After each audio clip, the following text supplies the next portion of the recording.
என் பேர் காயத்ரி. நான் மேடவாக்கத்துலேருந்து வந்திருக்கேன். ஆக்சுவலி பார்த்தீங்கன்னா, எனக்கு ரொம்ப பெயின் ரொம்ப சிவியரா இருந்தது. லெஃப்ட் சைடும் சரி, ரைட் சைடும் சரி, பேக் பெயின் ரொம்ப சிவியரா இருந்தது. அதுக்கான ட்ரீட்மெண்ட் தான் பார்த்துட்டு இருந்தேன். அதுக்கப்புறம் தான் வித்யா மேம் வந்து ரெஃபர் பண்ணாங்க.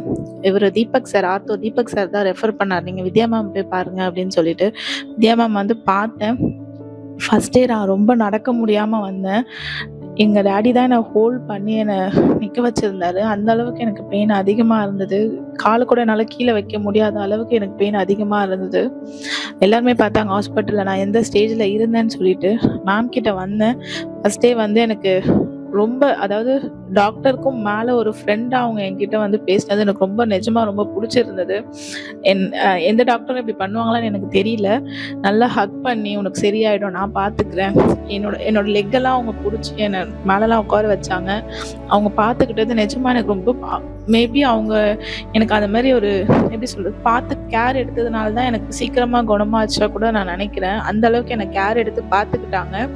ஒரு 2 டைம்ஸ் 3 டைம்ஸ் தான் எனக்கு அந்த நீடில் மாதிரி போட்டு செக் பண்ணாங்க. ஜஸ்ட் "உனக்கு எங்கெங்க பெயின் இருக்க மட்டும் நான் பார்க்குறேன், நீ சொல்லு" அப்படின்னு சொன்னாங்க. எக்ஸசைஸும் சொல்லி கொடுத்தாங்க. இப்போ சொல்லி கொடுத்து கிட்டத்தட்ட எனக்கு 15 டேஸ் தான் ஆகுது. இப்போ எனக்கு பெயினே இல்லை. நான் நார்மலாக நடந்து வரேன், நார்மலாக ஸ்டெப்ஸ் ஏறுறேன், இறங்குறேன், வீட்டில் எல்லா வேலையும் நான் பார்க்குறேன். வித்யா மேம்க்கு ரொம்ப தேங்க்யூ. நமது மருத்துவமனையின் அனைத்து புது நிகழ்வுகள் மற்றும் மருத்துவ தெளிவுரைகளை உடனுக்குடன் தெரிந்து கொள்ள டாக்டர் காமாட்சி நினைவு மருத்துவமனையின் இன்ஸ்டாகிராம் கணக்கில் இணைந்திருங்கள்.